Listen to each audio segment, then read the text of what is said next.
afternoon, and welcome to today's Let's QC webinar. I'd like to go over a few housekeeping rules. Just know that all lines are muted and have been muted upon entry and will remain on mute to prevent interference. This session is being recorded and will be available on the QC webpage. If you have any objectives, please disconnect now.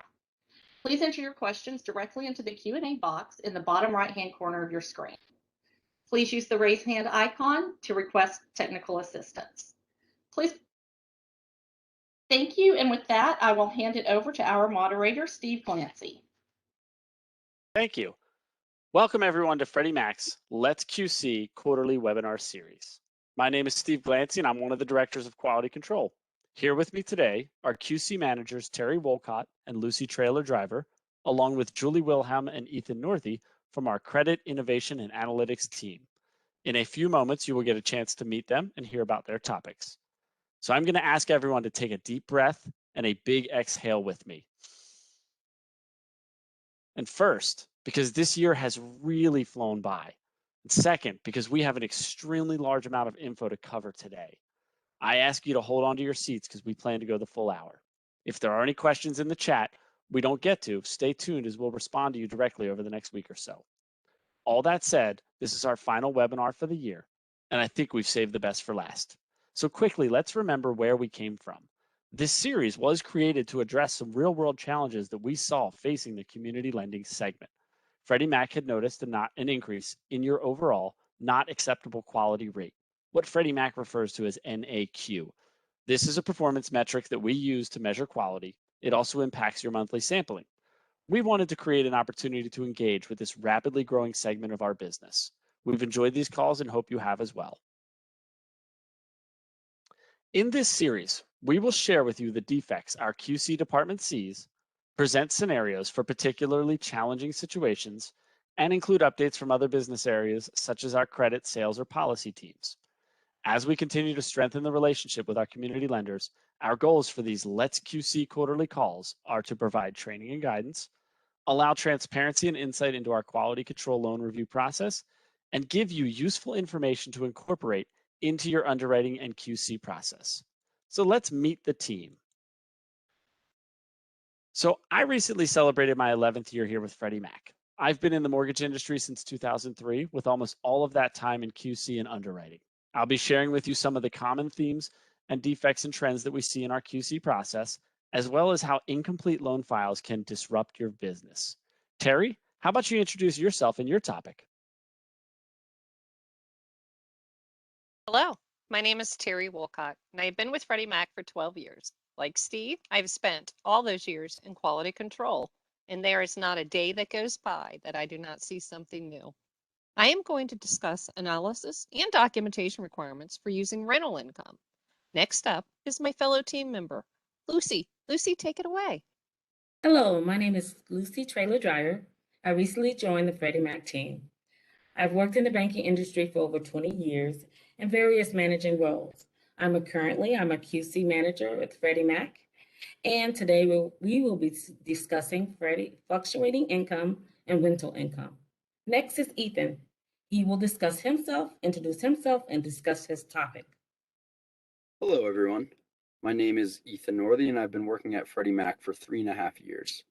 My first 2 years, I was in the finance analyst rotation program. I've been working on the innovation team for the last 1.5 years, supporting the implementation of all offerings surrounding tax returns. I partner very closely with Julie on our credit policy team, so I'll pass it off to her. Thanks, Ethan.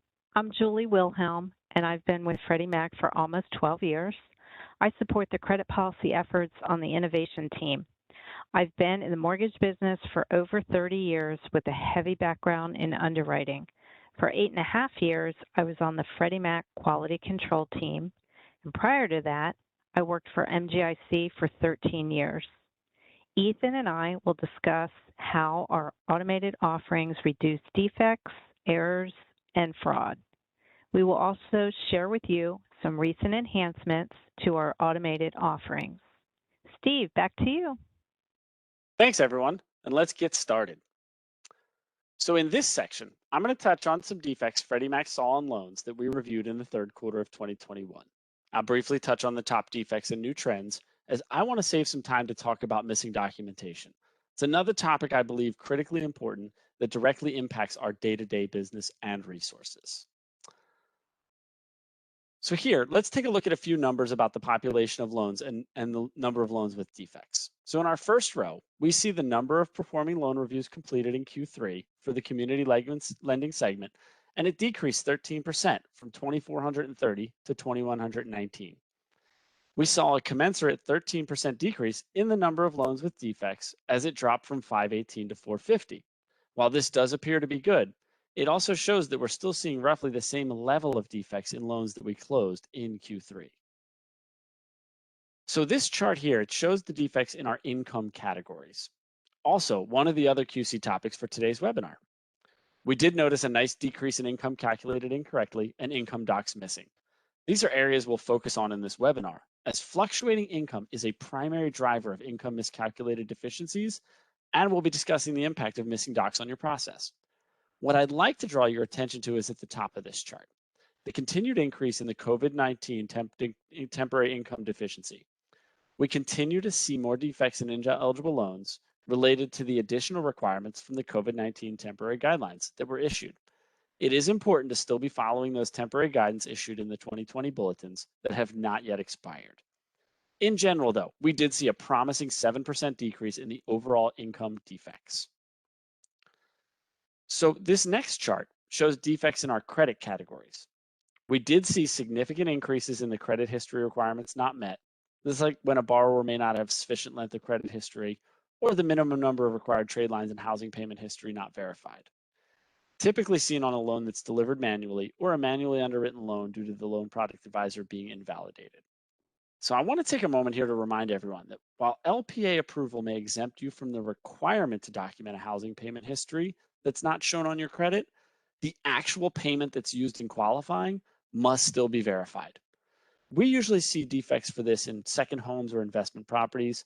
Maybe a loan with a non-occupying co-borrower is another area you may need to document that housing payment.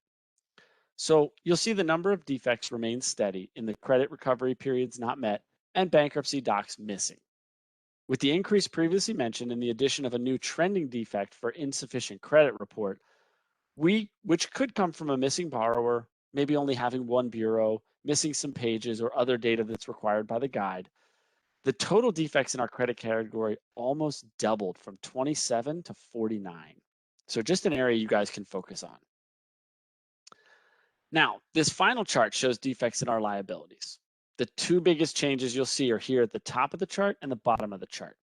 Our liability documents missing or insufficient and housing payment calculated incorrectly have significantly decreased. This is great because these are issues that directly impact the DTI, and they can compound an issue if the income was also miscalculated. It's extremely important to ensure that all the components of the DTI are accurate, especially when that DTI is above 40%. An inaccurate DTI can invalidate the LPA and cause added defects like missing housing payment history if the subject was a second home or an investment and the borrower was renting or the mortgage was in another person's name. So the number of defects in the other three categories remained relatively steady overall, with a slight increase in docs to exclude debts missing and a slight decrease in undisclosed non-mortgage debt. But one category that dropped from the report this past quarter was undisclosed mortgage debt. We didn't find any undisclosed mortgage debts on the reviews that we closed. We want to thank you for the diligence in the origination process and making sure that all liabilities are disclosed and any other mortgage debt you may be originating for the borrowers is included. So now, let's turn our attention to the new topic, missing documentation. So a little history. Freddie Mac implemented a missing document process shortly after the 2008 financial crisis to allow lenders an opportunity to provide documents that may have inadvertently been left out or overlooked during the original loan file delivery to QC. We recently took a look at all loans closed year to date, which, to give you a little context, is comprised mostly of loans that you funded to us between, say, September of 2020 and June of 2021. As you can see right now, 19% of all those files Freddie Mac QC reviewed had some level of missing documentation. Steve, does Freddie Mac issue a missing document request for every document that is missing? Great question, Terry. So no, Freddie Mac only issues missing doc requests for items that we deemed material to the investment quality of the loan and would create a defect that results in remedy. Interesting. So 19% of our loans would result in remedy as delivered. That's correct. And given that we're currently completing about 7,000 performing loan file requests per month, that is over 1,300 remedies that could have gone out.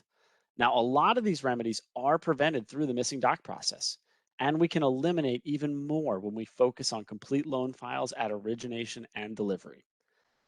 As you can see on the graph to the right, we began the year with just over 1,500 missing doc requests per month, and we ended September with around 2,500 per month.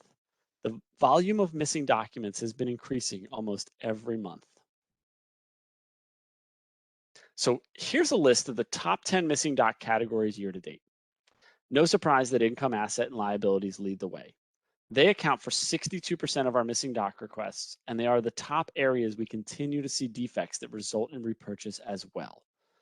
However, the remaining categories, the note, the title, the closing disclosure, appraisal, flood cert, credit report, sales contract, those are all standard docs that should really be in every file. Reducing these could eliminate 38% of the missing doc requests. That's a large chunk of resources back in your pocket. So we strongly encourage you to work with your loan delivery team, create a standard package that gets delivered to us and really to all of your investors. We believe that will help reduce missing doc requests. And we'll talk about the impacts of those requests next. So if you also have a correspondent or broker channel, we believe it's imperative that you have very good oversight and controls to ensure the files they are sending you are complete. Creating metrics in a scorecard as well as completing timely QA will help manage that process. Now, as a reminder, our quality control advisor system has all of this pertinent info that's pertinent to your organization under the management reporting chevron. A link to that system will be provided at the end of this presentation, and we'll be discussing portions of that system along with loan file delivery at our next session in Q1 of 2022. Now, over here on the right, you're going to see a copy of page 1 of our quality control doc checklist. This can be found at sf.freddiemac.com. On the left are some tips we recommend when looking into the way you deliver files to your investors. A consistent stacking order, this is huge. We say stack every file the same way every time. Utilizing checklists. Make sure you account for all the required documents. And technology is your friend in this space. Audit your image and indexing process regularly, and fix issues as soon as they arise. Excuse me. This slide here shows the impacts of missing docs on your business. So we're going to start at the top in the middle. We all are experiencing stress from the volume, the lack of resources, the ever-changing requirements. Keeping up with everything is a challenge.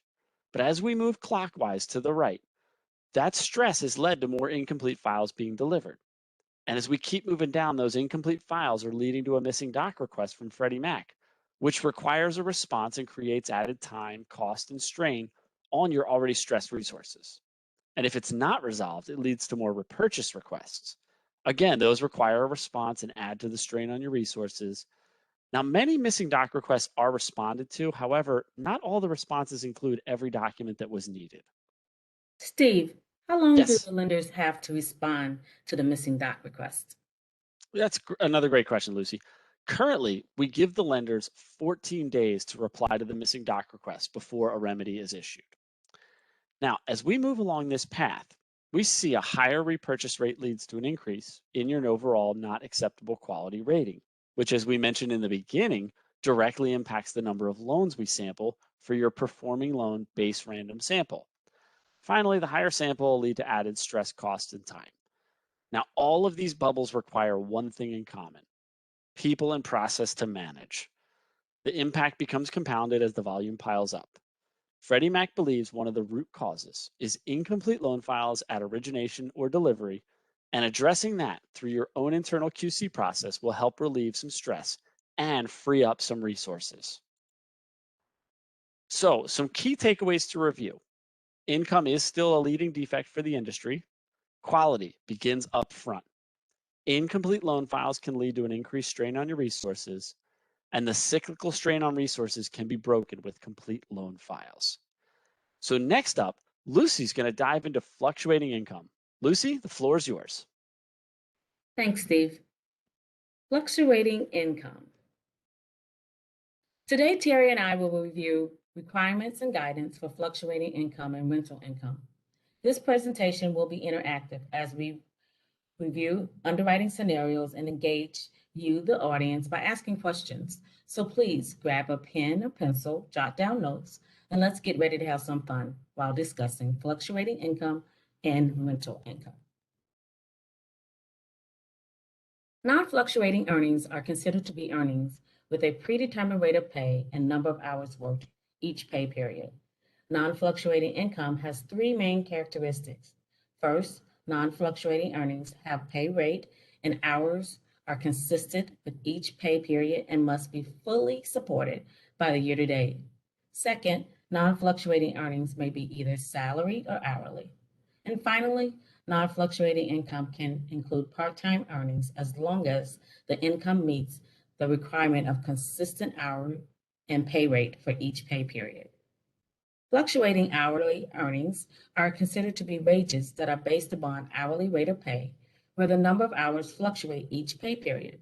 Fluctuating income is typically non-exempt earnings, and borrowers with fluctuating earnings may not be less than or have less than 12 months of employment history. Additional employed fluctuating earnings are based on factors such as hours worked, job time, and performance. Some examples of additional fluctuating income types are commission, overtime, tips, and bonus income. The stability of fluctuating income is based upon historical earnings, so it's important that sufficient income history has been established. Most income that fluctuates have a historical requirement of 2 years, and the seller must determine if the income most likely will continue for the next 3 years. When analyzing the income, the seller must provide year-to-date documentation as well as the most recent 2-year earnings. Now that we reviewed guide definitions for non-fluctuating and fluctuating income, let's have some fun with scenarios. Scenario 1, borrower has worked for a company for 4 years. He received base salary and overtime income. We have a verification of employment, which shows hourly rate of pay, 2021 year-to-date, 2020 and 2019 earnings. Terry, when you look at this scenario, would you analyze both base pay and overtime income when calculating the borrower's earnings? Sure, Lucy. I would review both because they seem to have a history. Great answer. I would too. When reviewing the borrower's income, it's important to analyze all income sources. The base salary calculation appears to be straightforward. Hourly rate times 40 hours a week multiplied by 52 weeks in a year. However, once we receive or review your year-to-date earnings, we discover that the year-to-date monthly income is higher than the previous 40-hour calculation. How is that, Lucy? When reviewing the borrower's earnings, it was discovered that January's pay include 8 days of December 2020 earnings. Now that we know that the base salary, let's ask the audience and review overtime income. When you're looking at this overtime income, how would you calculate the income? Averaging 2020, 2019 income, averaging 2021 year-to-date income, averaging all 2021 year-to-date, 2020, and 2019 income, or D, none of the above. Income is not acceptable. Let's see. The answer is C, averaging all 2021 year-to-date, 2020, and 2019 earnings. When reviewing additional employment income, such as overtime, the seller must review year-to-date as well as the most 2 years earnings to determine the amount in income is used is stable and complies with guide requirements. Now let's take a look at scenario 2. Here we have a borrower who has worked for a company for 5 years. The verification of employment shows earnings declining from 2019. In-file is an email from the borrower's employer stating the office was closed due to COVID, but earnings have now stabilized. Well, this is a great scenario. We are often asked if we can exclude hours not worked during COVID-19. You're right, Terry. In order to answer the question, we must first determine if the borrower's income is fluctuating or non-fluctuating. Looking at COVID FAQs, it states for fluctuating earnings, all income trends must be included in the income calculation as the pandemic is ongoing. The income interruption and or gaps is not considered a one-time occurrence and must be considered in the overall year-to-date calculation. We know from the previous slide that non-fluctuating income must have a consistent rate of pay, and the number of hours worked each pay period must be fully supported by the year-to-date. For this scenario, the verification of employment doesn't reflect a consistent number of hours worked.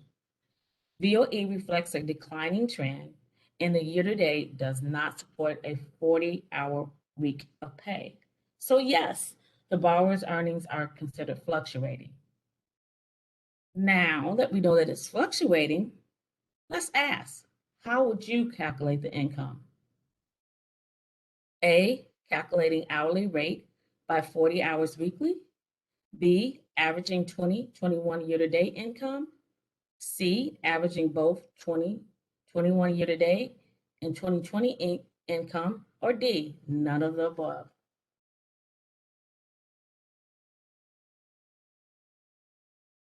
The answer is B. We will calculate year-to-date income only. Fluctuating income is based upon a historical earnings. In this case, the borrower's earnings show a declining trend. Year-to-date income must not include previous higher earnings. The letter from the borrower employer was used to support income, has stabilized, but cannot be used to confirm that the borrower has worked a consistent 40 hours per pay period. Let's take a look at scenario 3. In this scenario, we have a pay stub which shows hourly rate and 40 hours worked weekly as of May 15th, 2021. 2020 and 2019 year-to-date W-2 earnings are shown above. The employer did not provide an explanation as to why there's a large difference from the pay income to the year-to-date earnings. Okay, let's have some fun again. Will you consider this income fluctuating or non-fluctuating? You guessed it, the answer is A. The answer is fluctuating. Remember, just because you have a pay stub that shows 40 hours in overtime does not automatically confirm the borrower worked a consistent 40 hours per pay period. Take a look at the year-to-date earnings when determining if the income is fluctuating or non-fluctuating. In this case, the year-to-date monthly income is less than the 40 hours weekly. Remember, in order for earnings to be considered non-fluctuating, the year-to-date income must be fully supported. That's a good one. Thank you, Lucy. Let's do one more. Sure, Terry. Scenario 4. According to the loan application, the borrower worked in their industry for 3 years. However, only worked 6 months in his current position or current job. We have 2 pay stubs in file from the borrower's employers showing the borrower hourly rate of pay and hours worked. We have no documentation supporting fluctuating income from the previous employer. We know from Guide Section 5303.2 that non-fluctuating income must have a consistent hourly rate of pay and the number of hours worked each pay period. The Guide for Fluctuating Income also requires 12 months of history from the fluctuating wage earning. Let's take a look again. Audience, how would you calculate the income? A, hourly rate times 79.8 hours biweekly. hourly rate times 80 hours biweekly, or C, we cannot accept this income? Correct. We can accept the income. The answer is C. In this case, we recognize the borrower as a fluctuating wage earner because hours worked fluctuate between pay periods, and year-to-date did not fully support 40 hours a work week by the 79.8 hours or 80 hours biweekly. Since we know the income is fluctuating, let's review Guide 5303.2 again. Fluctuating wage earners must have a 12-month history. We recognize that the application states that the borrower has worked in the industry for 3 years. However, the file does not support the minimum 12 months requirement. The stability of fluctuating income is determined on historical earnings. So it is important that sufficient income history be established.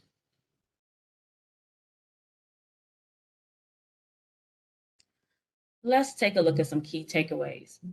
First, non-fluctuating earnings are considered to be earnings with a predetermined rate of pay and number of hours worked each pay period and must be fully supported by the year-to-date. 2, for additional employment earnings such as commission and bonus, the stability of fluctuating income is determined based upon historical earnings. So it is important to review previous income history. 3, fluctuating hourly employment earnings are wages that are based on hourly rate of pay. The number of hours fluctuate each pay period. And finally, fluctuating hourly employment must have a minimum of 12-month earning history. Next, Terry will discuss rental income.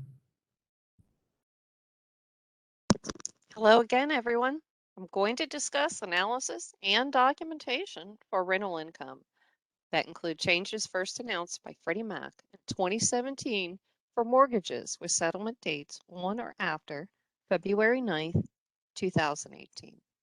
The revisions were placed to address evolving housing industry trends in the rental market, support sustainable home ownership through responsible lending practices, and include expanded requirements to support purchase certainty. The revisions include how and when to apply rental income based on the history of property management and when additional documentation is needed for a newly placed rental property. Let's first look at a subject property investment purchase.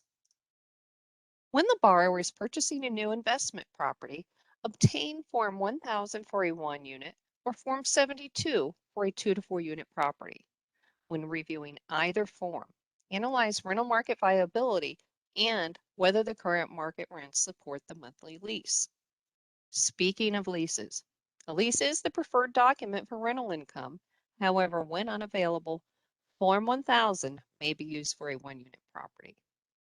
Note that leases must be current, fully executed, and have a minimum term of 1 year unless they're in the automatic renewing phase. Now that we've obtained our appraisal forms and leases, it's time to review how much rental income can be used towards qualifying the borrower. When the borrower is purchasing rental property, they must currently own a primary residence for rental income to be considered. Please note this is an underlined and in bold print because if the borrower does not own a primary residence, the full principal, interest, taxes, and insurance, also known as PITI, of the new investment property must be included in the qualifying ratios. Once you have determined the borrower owns their primary residence, rental income from the lease or Form 72 or 1000 may be used to offset the PITI and any applicable dues and or secondary financing. In no event may rental income be used as qualifying income unless the borrower demonstrates a minimum of 1 year property management experience. Now that we have reviewed the purchase of a new investment, let's look at when a property is a refi or we have a non-subject investment placed in service in the current calendar year. The most significant change when the transaction is a refinance of an investment property or we have a non-subject investment property that has been placed in service in the current calendar year is not only the need of a lease and either Form 72 or 1000, but the purchase or conversion date. Note that in lieu of Form 72 or 1000, evidence of 2 months' rent may be considered. This should be documented with bank statements evidencing the deposits, electronic transfer, or cancel rent checks in the amount of the lease. Terry, what I'm seeing is aside from the documentation, the requirement and the analysis are the same as the subject property purchase. That's correct, Lucy, because either the property is being refinanced or it is a non-subject property that's been purchased or placed in service, the borrower must currently own a primary residence, and then net rental income can only offset the PITI and additional fees associated with the property. Allowing an offset of the PITI ties in with our responsible lending practices. Again, these requirements apply to a subject investment refinance or non-subject investment placed in service or purchased in the current year. Now let's take a look at when a borrower owns investment properties for more than a year, yet has not reported the income on Schedule E of their most recent individual federal tax returns. When a property is owned in the prior calendar year, the borrower's complete federal income tax returns, including the Schedule E, must be documented. A signed lease may be used only when the property was out of service and the loan file documents the event, such as a renovation. Schedule E should support the renovation both in reduced number of rental days and repair costs. Speaking of repair costs, can repair costs be added back to the rental income? Great question, Lucy. Repair costs are considered a normal part of fees associated with property management.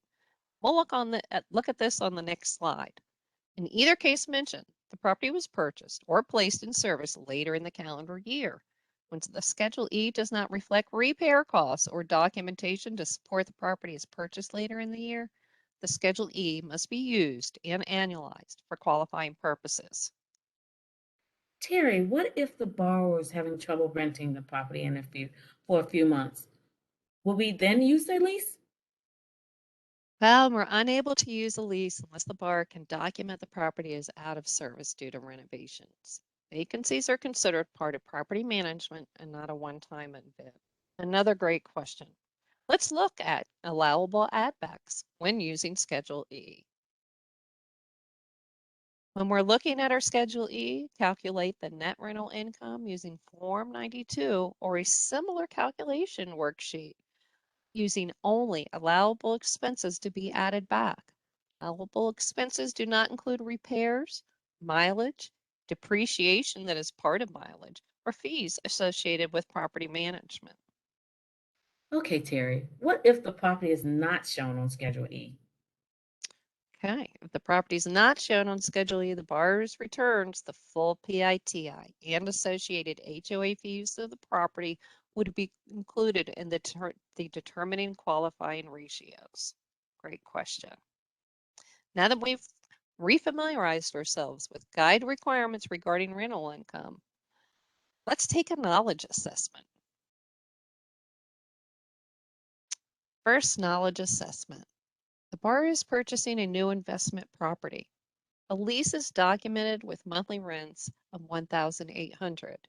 A 25% vacancy factor is used for $1,350 to offset the subject PITI. The borrower's most recent individual federal tax returns reflect this will be the borrower's first investment property. The borrower does not own their primary residence. What rental income can be used? A, $1,350 positive rental income.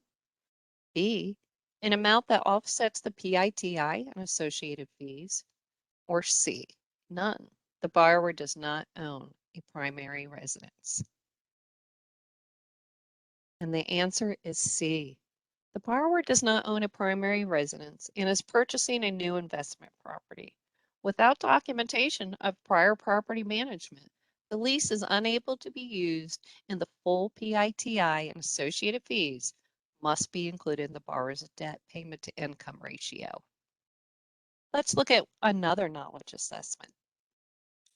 In this assessment, the borrower is purchasing a new one-unit investment property. Form 1000 was provided and reflects market rent of $1,375 per month. A 25% vacancy factor is used for $1,031 to offset the subject PITI of $900. The borrower owns their primary residence. What rental income can be used? A, an amount that offsets the PITI. B, $131 positive rental income. Or C, $1,031 positive rental income.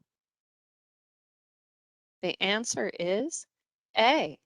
Without property management experience, when purchasing a new investment property, only an amount that offsets the PITI may be considered. Also going to note in this particular assessment that the borrower owned his primary residence. Let's look at one more assessment. In our last assessment, the borrower is purchasing a new investment property. The principal, interest, taxes, and insurance associated with the investment property are $1,625. A lease is documented with monthly rents of $2,500. A 25% vacancy factor is used for net positive rental income of $250. This will be the borrower's second investment property. The first investment property is shown on Schedule E of the 2019 and 2020 individual federal tax returns. The borrower does not own their primary residence. What rental income can be used? A, $250 positive rental income. B, an amount that offsets the PITI and associated fees. Or C, none. The borrower does not own a primary residence. And the answer is C. The borrower's 2019 individual tax return, Schedule E, document rental property management experience. However, because this is a purchase in the current calendar year, the borrower must own a primary residence even with a history of property management. Let's look at some takeaways. Our first takeaway, the borrower must own a primary residence for rental income to offset the PITI when the subject property is a new investment purchase. Our second takeaway, additional documentation is required when the property is either purchased or placed in service in the current calendar year. Third takeaway is rental properties owned for more than one year used for rental income must be shown on the Schedule E of the borrower's individual federal tax return. And lastly, include only allowable fees when adding back Schedule E expenses for determination of rental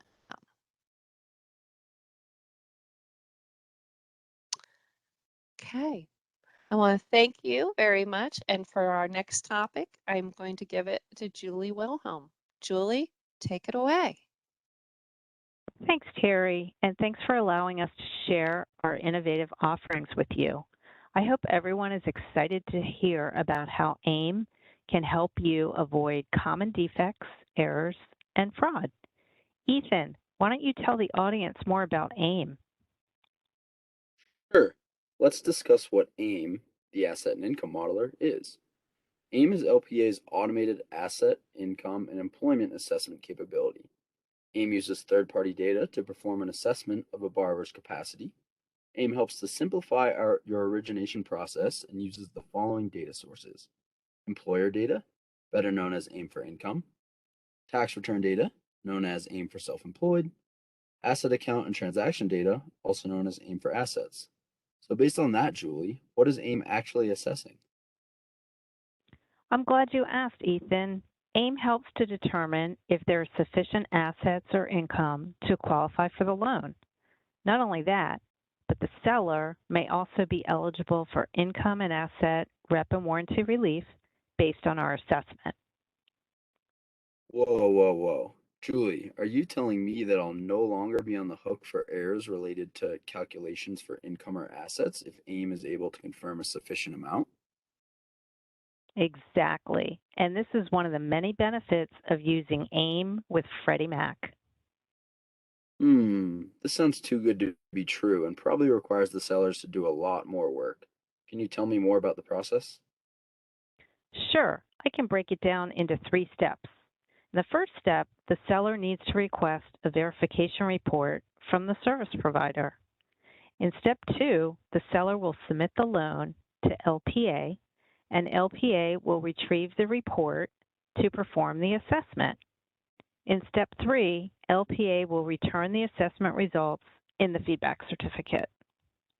Wow, that sounds pretty simple, but can you tell me a little more about each offering? Sure, let's discuss AIM for Income. This offering allows the use of employer data from a few of our trusted partners like Equifax and Finicity. With this capability, we can assess base, non-fluctuating, and fluctuating hourly employed earnings, bonus, overtime, and commission income.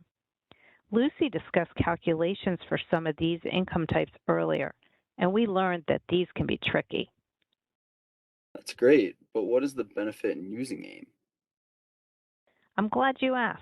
Using AIM will eliminate the possibility of receiving fraudulent documents from your borrower. Not only that, but it will also prevent your underwriters from making costly calculation errors. Intriguing. It almost sounds like our QC review is being moved to the beginning of the process. Yes, and the great news is we offer the same benefits for self-employed borrowers, which I know you're familiar with. So Ethan, can you tell me a little bit more about that offering? Definitely, I can talk about that all day. Our AIM for Self-Employed offering uses tax return data from individual and business returns to determine self-employed income. The great thing about this offering is that we can assess multiple business structures, like sole props, partnerships, and S corps. And we have several vendors that our audience can use to provide us the necessary data. Okay, that's great. But what benefit is there in using this offering? For starters, you can obtain rep and warranty relief, meaning you won't receive any repurchase letters from Freddie Mac related to errors in calculations or stability and liquidity of the business. We're working with 3 major service providers and plan to increase that in the future. Julie, I can go on and on about this tax return offering, but can you speak about our asset offering? Sure, I'd love to. AIM for Assets allows the seller to obtain confirmation that the borrower has sufficient assets for the transaction. The feedback cert will indicate specifics regarding rep and warranty eligibility and if any large deposits were found in the transactions. AIM will be able to assess transactions from checking, savings, money market, and business accounts. AIM will provide actionable messages on the feedback cert, which will help our sellers underwrite the loan. Great, Julie, but can you help me understand what is required for this assessment? It's simple. The lender needs to obtain the borrower's authorization to access their account data and then obtain that verification report we were talking about from the service provider. The service provider will transmit the data to Freddie Mac to perform the assessment. Hey, wait a minute, Ethan. What about the recent enhancements? Could you tell the audience about those? Absolutely. We have implemented several enhancements when using our tax return offering. We are now providing informational messages on the feedback certs when the borrower is using rental income to qualify, when the seller requests a tax transcript, and when the borrower has filed a tax extension. Our sellers can use these informational messages to aid in their underwriting process. That's great, Ethan. But could you explain how the informational messaging will help our sellers? Sure. For rental income messages, we will communicate whether the submitted income is supported or not. We use the Schedule E to perform an analysis of the rental income compared to what was submitted on the loan application. If we could not match the property on the Schedule E with the loan application, we will provide a feedback message indicating the reason why. If we are able to match the property on the Schedule E to the loan application, but the income is not supported, we will provide our income calculation on the feedback cert. All of these messages can be used to identify any potential issues or red flags and will streamline the underwriting process. Actually, we have a video clip we would like to share to support the key points.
Hope you all have a better understanding of the rental income enhancement. It really is a straightforward process that will help you with your rental calculations. So with all that being said, Julie, could you tell the audience a little more about our tax transcript offering? Sure, Ethan. The tax transcript messages will provide sellers with confirmation that the tax return submitted was filed with the IRS. If the return is not filed with the IRS, we will message back to the seller the reason why. There are several reasons why LPA may fire a message indicating that we did not find a match. For example, if the address on the tax transcript request is inaccurate, the IRS may reject the transcript request, or it could be that the IRS has yet to process the return, which would result in having no record found. If the IRS does return the tax transcript, but it does not match the information on the tax return, this could be an indication of potential fraud. Wow, that sounds great, Julie. So it sounds like this enhancement will definitely confirm the validity of the tax returns provided by the borrower. So Julie, how does this work if the borrower has filed a tax extension? Well, first let me give an overview of our tax extension enhancement. For borrowers who have filed an extension, the guide requires the sellers to confirm continued income stability. This assessment will do a personal tax liability analysis by using Form 4868 and the tax returns. If AIM confirms continued income stability, then the older tax returns will be used for the income analysis. The results of the assessment will be displayed as informational messages on the feedback certificate. Our future plan is to provide rep and warranty relief for tax extensions as well as the other enhancements we touched upon earlier. So please stay tuned. Can you tell us some more details about the tax transcript enhancement you mentioned? Yes, of course. Ethan, why don't we pull up that tax transcript use case so we can illustrate what the customer experience would be like? Okay, for this scenario, we have one self-employed borrower named John Smith, and he files a Schedule C under the company name of AAA Inc. $3,000 is the monthly submitted income and is the amount shown on the LoanBeam report. And the documentation uploaded to LoanBeam was the 2020 personal tax return, the 1040, and the signed 4506C with a request for LoanBeam to obtain the 2020 tax transcript for the personal tax return. Ethan, can you walk us through the messaging experience? Sure. The first message with code 30 shows that the loan received income rep and warranty relief based on the derived monthly Schedule C income. So the income submitted and assessed was sufficient for the transaction. Message code 240 indicates that the request for the transcript from the IRS was successful, and the data on the transcript matches the data on the personal tax return. This message gives the seller confidence that the personal tax return provided by the borrower was in fact filed with the IRS. This data matching capability relates to the eligible income of the offering.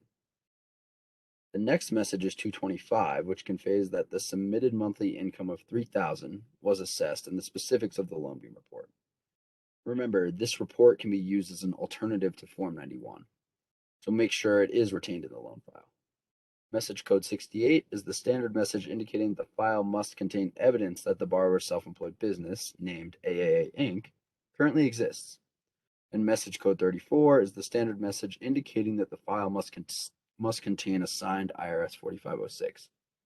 You already have this document because this is what you use to request the transcript, so just make sure that this is retained in the loan file. Okay, thanks, Julie. This is all great information, but could you tell me how AIM ultimately reduces risk for our sellers?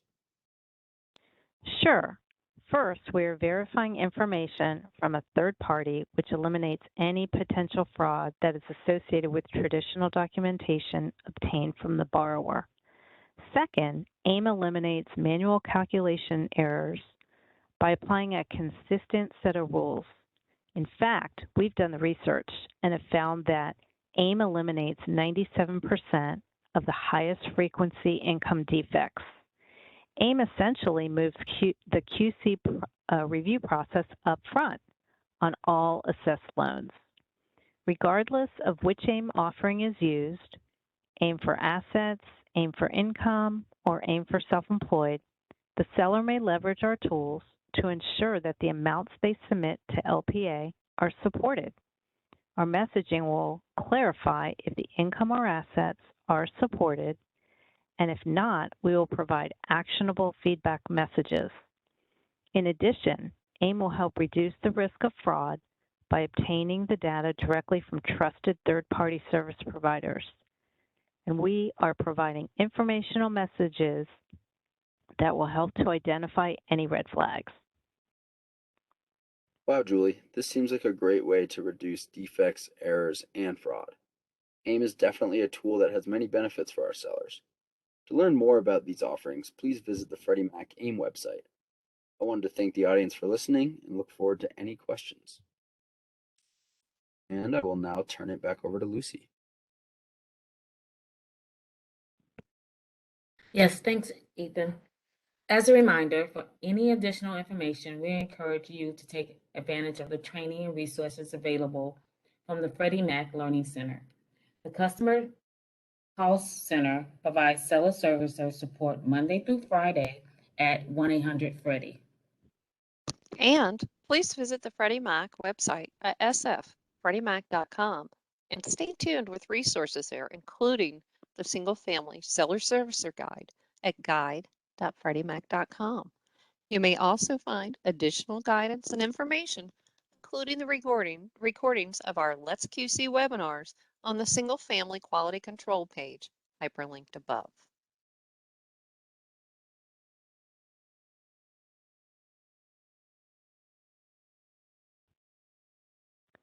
Well, that ends our portion of the presentation for today. We hope you've enjoyed the webinar and that you found it useful. Steve, do you have any final words? Yes, I wanted to thank all the clients who joined us today for this call and let you know that we appreciate your business. As a reminder, if we did not get to your questions, we'll get back to you directly next week.